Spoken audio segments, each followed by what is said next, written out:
Welcome back ATV morning with Farah में खुश आमदीद। और मेरी तरह आपको भी हैरत होगी अगर मैं आपसे कहूँ कि हमारे मुल्क में जहाँ पर ख़वातीन में एक्सरसाइज का कल्चर ही नहीं है, ये सोचा ही नहीं जा सकता कि ख़वातीन जो है वो रेगुलरली एक्सरसाइज करें या अपनी फ़िटनेस पे तवज्जो दें, अपने आप को सेहतमंद और फिट रखने के लिए कोई कोशिश करें।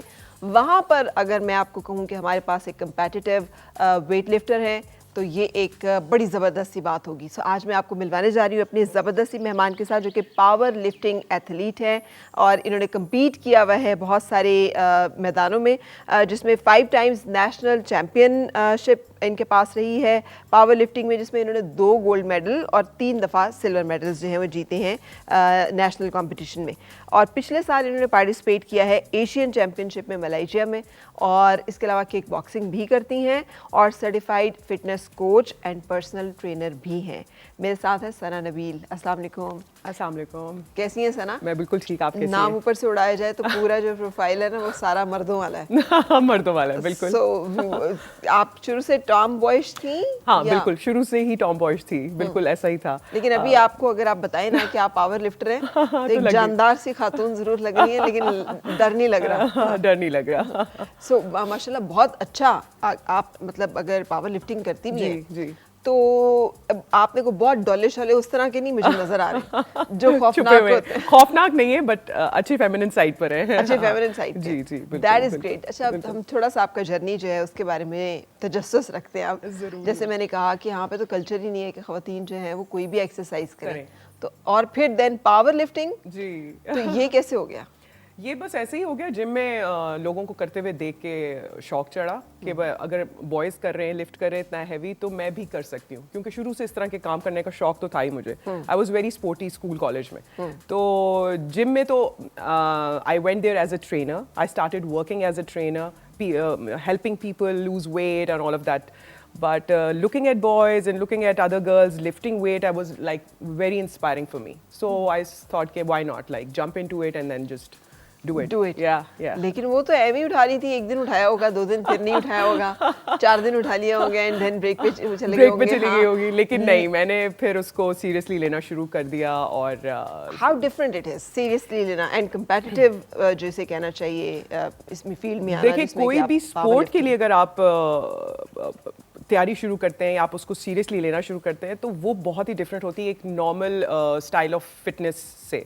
अगर आप जिम जा रहे हैं, आप बस वेट ट्रेनिंग कर रहे हैं, आपने रोज़ एक्सरसाइज करनी है कि आपकी हैबिट है, वो ठीक है, वो आपने अपने लिए अपनी फिटनेस, जनरल फिटनेस के लिए, हेल्थ के लिए आप करें।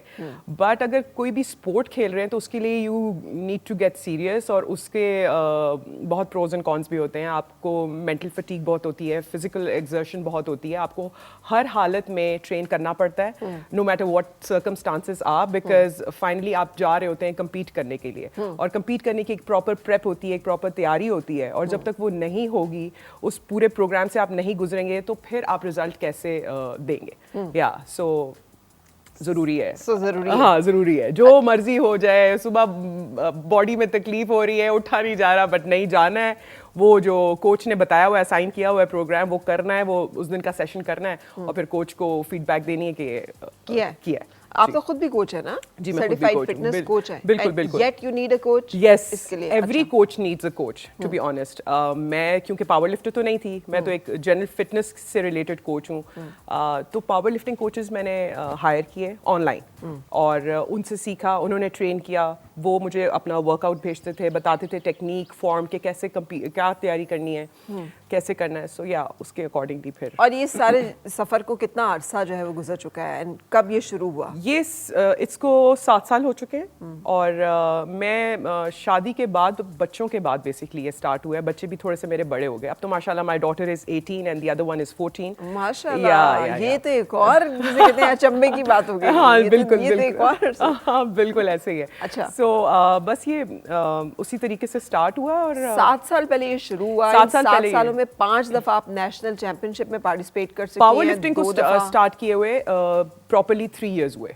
अच्छा, तो देन 5 टाइम्स हाउ कम तो वो उन 3 सालों में चैंपियनशिप्स होती रही हैं। जी। Great. So we were lucky enough, हम कराची लाहौर बस इसी तरह आते जाते रहे और चैंपियनशिप्स होती रहीं। अच्छा सना, आप पे वो औरतों का रिवायती वो जो एक हमारा एक नेशनल रवैया है ख़वातीन का, शादी हो गई, बच्चे हो गए, वक्त नहीं मिलता, टाइम नहीं मिलता, अब क्या करना है, अब क्या करना है, क्या जरूरत है, क्या जरूरत है, हमने कोई बाहर थोड़ी जाना है, हमने कोई लोगों को थोड़ी दिखाना है, हम ऐसे ही ठीक हैं। तो ये हाउ कम कि आप उस फेज में नहीं आई? क्योंकि मैं आई थी उस फेज में, I will be very honest, मैं आई थी उस फेज में बच्चों के बाद। I put on a lot of weight and I was overeating and then I was stress eating. I was stress eating and I was not liking myself in the mirror when I used to look myself in the mirror.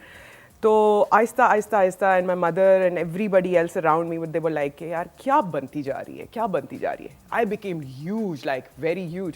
Also I am very tall, तो फिर उसके साथ very huge का मतलब कि हमें kilograms में बताती हूँ जी, आपको 115 किलो मेरा वजन हुआ करता था। अच्छा। जी बिल्कुल बिल्कुल। तो अब I am 88 kgs body weight since I am 5'10", सो मेरे लिए ये बहुत अच्छा है जी। टुवर्ड्स लोअर साइड है, टुवर्ड्स लोअर साइड है, नहीं not that lower side but अच्छा वेट है। खैर मुझे बस फिर इधर उधर देख देख के ना एहसास होने लग गया कि यार अपना आप ही नहीं अच्छा लग रहा, कुछ पहनना ही नहीं अच्छा लग रहा, मज़ा ही नहीं आ रहा। वो आहिस्ता आहिस्ता वेट लूज करना शुरू किया ना, तो तस्वीरें अच्छी आना शुरू हो गई। ये सबसे बड़ी, मैं पिक्चर्स ही नहीं खिंचवाती थी, मुझे होता था कि यार मेरी पिक्चर मत खींचो, और अगर खिंचवानी हो ना तो फिर आप किसी के पीछे छुप रहे हो और आप अपनी बुद्धि नहीं दिखा रहे हो ना, तो ऐसे होता था। यूं करके खड़े हो रहे हैं कि चलो जी हम यूं इस एंगल से हम स्लिम आते हैं, इस एंगल से हम स्लिम आते हैं। खैर मैं तो वो एंगल भी नहीं लाती थी, मुझे अपना बहुत बुरा लगता था। फिर देन वो सेल्फ लव जर्नी जो है ना स्टार्ट हुई है वेट लॉस करते करते कि यार ये भी पहन सकती हूँ, ये भी अच्छा लग सकता है। और अब जब कॉम्प्लीमेंट्स मिलते हैं कि बेटियों की बहन लगती हूँ, तो आई एम लाइक मजा आ गया। अच्छा, ये जो सेल्फ लव का जर्नी है सना, ये आपने जो एक लफ्ज दिया है ना, ये दुनिया का सबसे इम्पोर्टेंट लफ्ज है। हम सारी जिंदगी ढूंढते हैं कि कोई हमें प्यार करे, कोई हमें तवज्जो दे, हालांकि हमें खुद को खुद प्यार करना होता है। ये कैसे सीखा आपने और ये हाउ यू लर्न दिस? ये बाज़ औकात तो जिंदगी गुजर जाती है, लोगों को समझ नहीं आती। समझ नहीं आती। अच्छा वैसे it depends on everyone's nature as well. मैं शुरू से ही बहुत फन लविंग और सेल्फ लव किस्म की लविंग इंसान हूँ। ये जो डिप आया था बीच में मोटापे का, वो अगर आप हटा दें तो I was always like that. Life को इंजॉय करना, लाइफ को सेलिब्रेट करना, हर छोटी छोटी चीज़ को। अभी भी ईद होती है, मोस्टली पीपल यार हम सो के ईद गुजार रहे हैं, लाइक हमने ईद वाले दिन क्या करना है। No, I make sure I get up, I dress up, मैं अपनी बेटियों को ड्रेस अप करती हूँ। क्या करना है, चलो अम्मी के घर चले जाएंगे, जो भी है, but will take pictures, will celebrate ना। सो इस तरह छोटी छोटी चीजें जो है ना, वो बहुत आपके अंदर एक पॉजिटिविटी लेकर आती है। यू गेट एक्साइटेड कि यार फलाना फंक्शन आ रहा है, आज का ये दिन है। आज जैसे today I was very excited and nervous at the same time that I am coming to meet you, like I have been watching you at TV on TV and I was like यार ये क्या हो रहा है। Thank you so much. आपने इसमें एक लफ्ज नहीं डाला बचपन से। नहीं बचपन से नहीं। अच्छा, लेकिन sir I am so excited because मुझे लग रहा है कि आप जैसी ख़वातीन की हमें बहुत ज़रूरत है। ये जो पूरा एक माइंडसेट है ना, इसको चेंज करने की कि यार आपको अपने आप को आप खुद भी प्यार कर सकते हैं, अपने आप को खुद भी अहमियत दे सकते हैं। इसमें डिफिकल्टीज क्या आई थी, क्या चैलेंजेस है जिनको आपने फेस किया? चैलेंजेस टू बी ऑनेस्ट ऐसे रहे हैं कि जो आपकी सोसाइटी है ना, वो आपको इतना जल्दी एक्सेप्ट नहीं करती। बीइंग अ पावर लिफ्टर और बीइंग अ ट्रेनर, वो भी मेल डोमिनेंट फील्ड में। मैं एक मेल डोमिनेंट फील्ड में हूँ, जो कि मेरे अराउंड सारे बॉडी बिल्डर्स हैं, ट्रेनर्स हैं। ये मेल डोमिनेंट नहीं, आप मेल एरिना में हैं। एरिना में तो ख़वातीन का मुझे नहीं लगता पाकिस्तान में कोई कॉन्सेप्ट आपके अलावा और है। बेशक ट्रेनर्स हैं, लेकिन जो लिफ्टर्स हैं मेरी तरह देयर आर फ्यू, बट हैं। कराची में बहुत हैं, लाहौर में हैं, इस्लामाबाद में भी देयर आर फ्यू। सो लेकिन मेरी तरह like I am a mother at this age, I'm 40, so you know ये एक बहुत बड़ा एडवांटेज और लोगों के लिए बड़ी इंस्पिरेशन बनती है कि यार आप at this age you're a housewife as well, you're taking care of your kids, you're taking care of your husband and home, and you're working as well, and at the same time you're an athlete.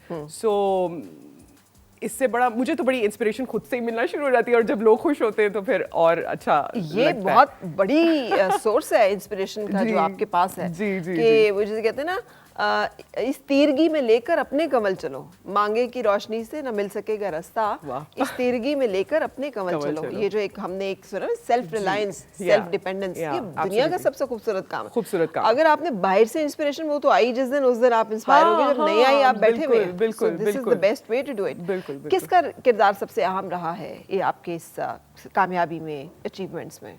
My daughters and my husband, दोनों का, उनका बहुत, उन्होंने मुझे support किया है तो मैं ये कर सकी हूँ, वरना घर से भी, क्योंकि एक टिपिकल पुराना सोच, पुरानी थिंकिंग के हाय आदमी है बहुत ज़्यादा, उसमें जाके कैसे काम करना है, तो मैं उनको भी ब्लेम नहीं करूँगी पेरेंट्स को इस चीज़ के लिए, लेकिन येस उनको वो दे वर रिलक्टेंट कि no why are you going there, I mean ये क्या साइड है, कुछ और कर लो लाइक और वो भी यू नो शादी इतनी जल्दी हो गई, पढ़ाई भी बहुत जल्दी खत्म कर दी और उन्होंने सोचा ही नहीं कि ये कर रहेगी, अब वो भी शादी और बच्चों के बाद करेगी।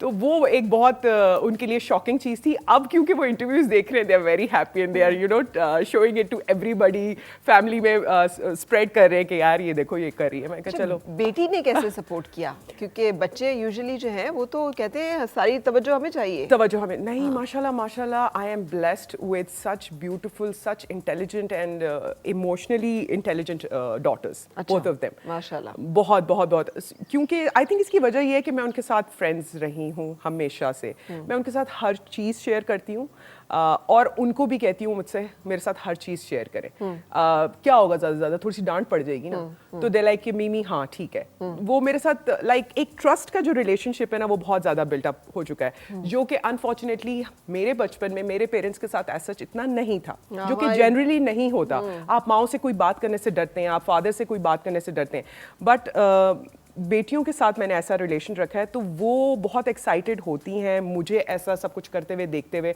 और जब उनको कॉलेज में, स्कूल में ये बोला जाता है कि oh we saw your mother, she so this, she so cool and she so this, तो उनको बड़ी खुशी होती है ऑफ कोर्स।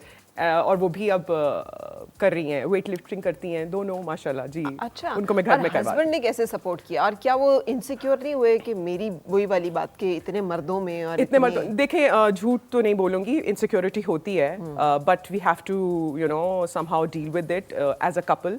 अगर उनको मेरे पे ट्रस्ट है और वो खुश होते हैं मुझे देख के तो चीज़ें फिर चलती हैं। I mean I also trust him like that, तो फिर ऐसे तो चलता ही रहता है you know. I mean it's not that difficult. लेकिन इस एरिया में जो डिफिकल्टीज आती हैं ये ख्वातीन के लिए सबसे बड़ा चैलेंज होता है। बहुत चैलेंज होता है। नॉट एवरीबडी गेट्स इस तरह की सपोर्ट के उसको एक जो है ना इजाजत भी मिल जाए और एक सपोर्ट मिल जाए। बिल्कुल, इजाजत दे देना एक और होता है और एक सपोर्ट करना एक और होता है कि यार I will come to pick you up जब आप फारिग होंगी। This is the kind of support I am talking about, कि ये रही ये नहीं है, जो करना है जाओ करो। नहीं जो करना है जाओ करो, नहीं वो बहुत सपोर्टिव, इस तरह तो बहुत सपोर्टिव रहे हैं। अब जैसे मैंने मलेशिया जाना था चैंपियनशिप के लिए, तो मैं उससे परेशान नहीं थी कि यार वो मुझे उससे इजाजत मिलेगी कि नहीं मिलेगी, मुझे मेरे पेरेंट्स का था कि मुझे जाने देंगे कि नहीं जाने देंगे। आप पेरेंट्स का जिक्र ऐसे करिए जैसे ससुराल का होता है। ससुराल ऐसे ही है। आई थिंक योर पेरेंट्स जो है वो ससुराल का काम भी कर रहे हैं। अब फौजी तो इस वजह से हस्बैंड तो बहुत सपोर्टिव रहे थ्रू आउट कि हाँ ठीक है चली जाओ। या व्हाट अबाउट ससुराल, वो भी तो एक बहुत इंपॉर्टेंट फैक्टर होता है। वो भी सेम जैसे पेरेंट्स हैं वो भी वैसे ही हैं, ठीक है। तो उनका भी इतना डिफरेंस नहीं है, लेकिन शुक्र है my husband is very very different और शायद मैंने उसको थोड़ा डिफरेंट कर भी दिया है। आई थिंक ये भी तो टिप शेयर करें। बहुत सारी खवातीन तो अब वेट लिफ्टिंग को छोड़ के इसमें इंटरेस्टेड होंगी कि यार हस्बैंड को कैसे ठीक करना, हस्बैंड को कैसे ठीक करना। देखिए एक दूसरे को ना स्पेस दे, उसकी अपनी पर्सनल स्पेस होनी चाहिए और आपकी भी अपनी होनी चाहिए। हर वक्त एक इंसान के अंदर आप घुसे रहे और उसका पीछा करते रहे कि तू क्या कर रहा है, किधर है, कहाँ खा रहा है, क्या पी रहा है, यू नो। एक दूसरे को स्पेस दे, जितनी आप एक दूसरे को स्पेस देते हैं ना उतना रिस्पेक्ट लेवल बढ़ता है, उतना ट्रस्ट बिल्ट होता है और टाइम लगता है। आई वोंट लाई, टाइम लगता है ये बिल्डअप करने में, एकदम से नहीं होता। और मेरा ख्याल है कि दो लोग एक जैसे कभी भी शादी में खुश नहीं रह सकते। अगर मैं बहुत हाइपर हूँ और बहुत कॉन्फिडेंट बबली हूँ, वो मेरा बिल्कुल ऑपोजिट है, ठीक है। अगर वो भी ऐसा होता तो मैं उसको बर्दाश्त नहीं कर सकती थी, टू बी ऑनेस्ट। तो दो डिफरेंट लोग जो है, एक में आप में दो तलवारें नहीं रह सकती। हाँ। तो वो थोड़ा सा है, वो बहुत कामर साइड पर है, he is quiet and you know. अच्छा, you were not ambitious तो जल्दी शादी हो गई थी and you I settled was not down. ambitious. You were not ambitious. No, I was not. I just wanted to get married and get away from the house and बस I just wanted to get married कि यार बस मैं निकलूँ, बहुत हो गया फौजी खाता घर में, very strict, very disciplined। आज इंटरव्यू से घंटा पहले तो मैं यहाँ आई हुई थी, वो वाला मेरा हाल है, वो तरबियत हुई हुई है कि टाइम से पहले पहुँचना है इस तरह के। तो मैंने कहा यार बस अब घर से निकलना है, पापा मेरी शादी कर दे। तो पापा ने कहा चल चल इसकी से शादी कर दो बस अब सही। और शादी के बाद यू बिकेम सो एम्बिशियस कि आप नेशनल जो है कंपेटिटिव, शादी के बहुत अरसे बाद, या हाँ 7 साल हो गए हैं। उसके बाद तो बिल्कुल ही सडन चेंज आया है मेरे में, मेरे माइंडसेट में। But this change is actually miracle. या इट इज और ये मिरेकल जो है इसका मैं आपसे बार-बार कुरेद कर रही हूँ। मैं चाहती हूँ कि ये मिरेकल हर औरत की जिंदगी हर औरत के, हाँ मैं आपको बता रही हूँ, it started from the fat loss journey. क्योंकि अपने आप को इतना देखना इतना बुरा लगता था शीशे में, और उसके बाद जब देखना शुरू किया कि ओह you look nice, you can look good and you know you can carry। उस दौरान में कभी वो कहा कि अपने ऊपर काम करो, what have you अच्छा done नहीं, to मेरे yourself? हस्बैंड ने तब कभी भी नहीं मुझे कहा कि यार तुम क्या, सब मुझे कहते थे, हस्बैंड नहीं कहता था मुझे। And I was like यार, अब मैं उसको कहती हूँ क्यों नहीं कहते थे तुम मुझे, इतनी मैं भया, अब तो तुम मुझे बड़ा कहते हो कि तुम बड़ी अच्छी लग रही हो, बड़ी प्यारी लग रही हो, बड़ा वेट कम करती है, बस कर दो अब ये मत करो वो, तब तो मुझे क्यों नहीं कहते थे। तो हंसते आगे से जवाब नहीं देता ऐसी बातें करता है। बिल्कुल सही। अच्छा ये कैसा लगता है when जब आपने 5 times gold and national championship को विन किया एंड मलेशिया गई आप, वहाँ पाकिस्तान को रिप्रेजेंट किया, ये फीलिंग्स क्या हैं? ये तो जब मैं इंटरनेशनल प्लेटफॉर्म पे गई थी ना, आई टेल यू, उफ, मैंने मेडल्स पहने थे और मैंने एक वीडियो बनाई और मैं उसमें छलांगे मारी हूँ, मैंने मेडल्स जीते। I was so happy, I was crying and happy and I call my mother and everybody else कि यार मैं जीती हूँ। वो फीलिंग ही कुछ अलग है, वो फीलिंग ही कुछ अलग है। दुनिया कैसे देख रही थी पाकिस्तान से एक खातून वेट लिफ्टर? आप यकीन करें मेरे साथ इतने इंडियंस थे वहाँ पे, और इंडियंस से मिलके इतना मजा आया, वो इतने स्वीट थे और वो मुझसे ऐसे मिले कि मतलब वो पाकिस्तान इंडिया का एक है ना हमेशा से चल रहा है कि पता नहीं दुश्मन है और ये वो, but no they were so sweet and so supportive, that is the best thing about them. और 46 कंट्रीज से एथलीट्स थे वहाँ पे सब, और मैं थोड़ी सी डिफरेंट थी वहाँ पे, but very tall and which is also unlike Pakistan. Unlike Pakistan, Pakistan में तो मर्दों की हाइट जो है वो भी अब 5'10" होना जो है वो मिरेकल हो गया। बिल्कुल ऐसे ही। So, आप उन सब में स्टैंड आउट कर रही थी। जी। अच्छा मुझे ये बताइएगा, is this about mental toughness या फिजिकल स्ट्रेंथ के ये मेंटल टफनेस आई मुझे स्ट्रेंथ ट्रेनिंग कर करके है। अच्छा, मुझे, मैं पहले कभी भी इतनी मेंटली टफ नहीं थी। यस, जब आप माँ बनते हैं और बच्चों की तकलीफें देखते हैं और सारा कुछ होता है, उससे आपको मेंटल टफनेस आती है। लेकिन जब आप एक स्पोर्ट प्ले करते हैं और आप अपने आप को पुश करते हैं कि यार ये तो आज नहीं हो रहा, कोच को फोन नहीं हो रहा, वो कहता है मैं नहीं सुनता, you have to do this, like I don't care, do it by hook or by crook. वो आपको मेंटल टफनेस सिखाता है कि यार इस सिचुएशन में आपकी तबीयत खराब है, आपसे नहीं हो रहा, you know, and then you do it. तो वो बहुत ऐड ऑन करती जाती है आपके मेंटल टफनेस में। यस, तो strength training plays a very big part in this, a very big part. That is why I tell all my female clients कि भाई strength training ज़रूर करो. It builds you here and physically as well. बिल्कुल सही। अच्छा अब एक और बात कि कमर दर्द में हो रही है ख़वातीन को, एंड देन ख़वातीन और अनलाइक मैन ना, तो हमारे कुछ हार्मोनल इश्यूज हैं। बिल्कुल बिल्कुल, जिसे नेचुरली कहते हैं वी आर बिल्ट डिफरेंटली, हमारा मैकेनिज्म बॉडी का जो है वो डिफरेंट ऑपरेट करता है। Then you have become mother yourself, उसका एक अपना आपको पोस्टपार्टम डिप्रेशन से लेकर तो physical changes and adjustment, so it's a hell lot of things going on in a woman every month. बिल्कुल। So, वो challenges कैसे फेस करते हैं? देखिए, ये एक कॉन्सेप्ट है, अच्छा आपने ये टॉपिक उठाया है। आदमियों और मर्दों की जो एक ट्रेनिंग प्रोटोकॉल है ना, वो जनरली एक ही है कि प्रोग्रेसिव ओवरलोड करें, मतलब आप थोड़ा थोड़ा करके वेट को बढ़ाएं, इंक्रीज करें और रिकवरी के ऊपर ध्यान दें, और इस तरीके say that is the same. But वो जो फिजियोलॉजिकल डिफरेंस है, हार्मोनल डिफरेंस है, वो बहुत ही ज़्यादा इम्पॉर्टेंट पार्ट प्ले करता है दोनों की रिकवरीज और उसमें ट्रेनिंग में।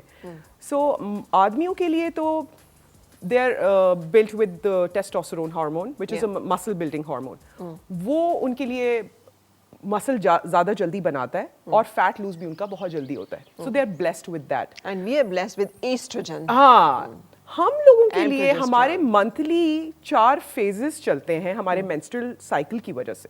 सो जो हमारा पहला फेज है वो हमारा मेंस्ट्रुअल फेज है जो कि डे 1 to 5 होता है। उसमें हमारा एस्ट्रोजन हाई होता है और उसके बाद फ्रॉम डे 6 to डे 14 हमारा फॉलिक्यूल फेज स्टार्ट होता है। उसमें भी हम लोग जो है प्रोजेस्टेरॉन भी हाई है, उसमें हम ब्लोटेड फील कर रहे हैं बिकॉज ऑफ द प्रोजेस्टेरॉन। उसमें आप ट्रेनिंग जो है ऐसी ही रखें कि आप नॉर्मल इंटेंसिटी पे कर लें, आपको बहुत हैवी और वो करने की ज़रूरत नहीं है। फिर हमारा आता है ओव्यूलेशन जो कि आपके डे 15 के ऊपर होता है। उस पे estrogen is at its peak.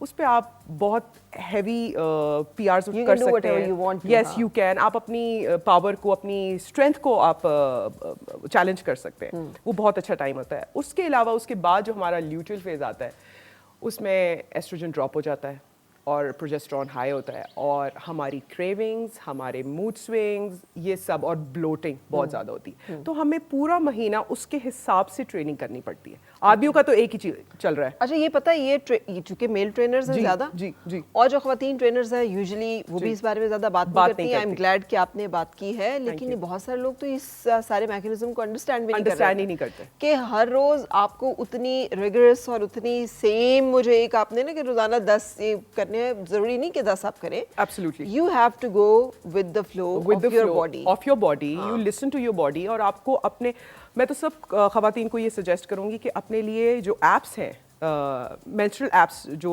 हमारे पास आई हुई हैं, आप उनको डाउनलोड करें, अपनी साइकिल को पूरा नोट करें कि अब आपके क्या साइकिल चल रही है, कौन सा फेज आ गया है, कौन से फेज के हिसाब से उसमें आपको वो सारी डिटेल्स देते हैं। देखिए इतना ज़्यादा इंटरनेट और ये मीडिया इतना बढ़ गया, इतनी हमें सहूलतें हैं, वो करें। और ये जो भी आपने स्ट्रेस की बात की, यू आर टॉकिंग टू, मुझे बहुत खुशी है कि बहुत अवेयरनेस है। जी जी। और मैं बहुत प्राउडली उसका क्रेडिट जो है मॉर्निंग शोज को देती हूँ, because morning shows played a huge big role कि एक बहुत बड़ा चेंज था मीडिया इंडस्ट्री में कि मर्द एंकर से एकदम से खवातीन जो है वो आई, उन्होंने खवातीन के कुछ स्लॉट्स और इश्यूज पे काम किया। The kind of issues we are talking about, ये मीडिया में नो टॉपिक्स थे। किसी मर्द को क्या पड़ी है कि ना उसे समझ है, ना उसके लिए इम्पोर्टेंट है, उसके लिए इम्पोर्टेंट है। ये कौन सी बात है बात करने की, जो कि बहुत इम्पोर्टेंट है, क्योंकि आप अपनी बहनों, अपनी माँ, अपनी बीवी के लिए, अपनी बेटियों के लिए आपको वो माहौल क्रिएट करना है और आपको समझना है। But Sana, we are talking to the women. मैं कहूंगी कि खुदा का वास्ता जो सना कह रही है, it's very important. It's very important. I mean sitting in the office of a gynaecologist and listening to a conversation, because वो छोटी सी दीवार होती है and you get to hear. या तो एक वो they were expecting a baby and the husband was definitely accompanying her. तो खातून ने पूछा गायनेकोलॉजिस्ट ने कि पीरियड्स कब हुए। तो एक तो मुझे ये बुरा लगता है कि आप गई हैं वहां पे, तो वो भी तो खातून है ना, रिस्पेक्ट हर टू। आप अपने मियाँ को क्यों साथ ले गई हैं? आपकी अपनी एक प्राइवेसी उसके साथ, या उसके साथ आप करें। I don't like it personally कि आप गायनेकोलॉजिस्ट को विजिट करने जा रही हैं तो आपके हस्बैंड जो है वो वहाँ उसके साथ, उसके दूसरी खातून के साथ इंटीमेट और पर्सनल डिटेल्स जो वो शेयर कर रहे हैं। तो उसने पूछा कि when was the last time you blade? तो उसने कहा, तो मियाँ ने फटाफट जवाब दिया ना। आई वाज लाइक, यानी उनको ये भी नहीं पता था कि उसका भी इंचार्ज है वो उनके हस्बैंड है। तो हम ऐसी ख़वातीन भी हमारे माशरे में बहुत ज़्यादा हैं। और फिर वो जल्दी बीमार होती हैं, जल्दी जो है उनकी सेहत ख़राब होती है। फिर वो कहती हैं कि तो उन्हें क्या कहेंगे उससे ब्रेक पे जाने से पहले छोटा सा? अपनी हार्मोन्स को समझना इज़ वेरी वेरी इंपॉर्टेंट। आपके हस्बैंड तो चलें समझें या ना समझें, आपको खुद को समझना बहुत इंपॉर्टेंट है। उसकी सेल्फ स्टडी करना बहुत इंपॉर्टेंट है। अपनी बॉडी को समझना इज़ वेरी वेरी इंपॉर्टेंट कि वो इस टाइम पे ऐसे क्यों रिएक्ट कर रही है, ऐसा क्यों फील कर रही है, आपको ऐसा ये क्यों हो रहा है। आपको बैठे बैठे देखें एकदम से पैनिक होना शुरू हो जाता है, एंग्जाइटी होना शुरू होती है। अब कितनी खवातीन हैं जो कि किन दिनों में लड़ाइयाँ हो रही हैं लोगों से, यार आप इरिटेबल हैं, इरिटेबल, वो हमारा ल्यूटियल फेज है। हमारा उसमें प्रोजेस्टेरॉन बहुत हाई है, एस्ट्रोजन हाई नहीं है। तो वो उसकी वजह से हमारी लड़ाइयाँ हैं, मूड स्विंग्स हैं, क्रेविंग्स हैं। लेकिन उसका मतलब ये नहीं है, बहुत सारे लोग आजकल लेबल लगा के हमें तो ये हो रहा है, हमें तो ये हो रहा है। आपको अगर हो रहा है तो आप अपने आप को कॉर्नर कर लें और आप खामोशी इख्तियार कर लें। आप लोगों को डिस्टर्ब नहीं करें, क्योंकि आदमियों को तो ये प्रॉब्लम नहीं है। वो कहेंगे भाई मैं क्या करूं अगर तुम्हारे साथ ये प्रॉब्लम है। और उतना इक्वली आदमियों को भी अंडरस्टैंड करना चाहिए। हाँ, इट्स बट ब्रेक पे जा रही हूँ जल्दी से। आई नो जगह ब्रेक लेनी है, लेकिन उससे पहले पिछले दिन हम बैठे हुए थे, we are having this same kind of conversation and the Seemi Raheel आपा, शी वाज देयर। तो उन्होंने कहा तुम लोगों ने ना ये पता नहीं इसको क्या बना दिया, इट्स नॉट अ बीमारी। No, it's not. It's normal thing, we all went through it. अब तुम Yeah, लोग yeah. जो है इसको बना दिए जैसे पता नहीं ये कोई बहुत बड़ा हुआ है, लेकिन इस पे भी बात करते हैं। और उससे पहले एक ब्रेक लेते हैं, ब्रेक के बाद हम वापस आते हैं। और मिलके गुनगुनाए हैं गुमशुदा जो खुशियाँ, सारी वो ढूंढ लाए।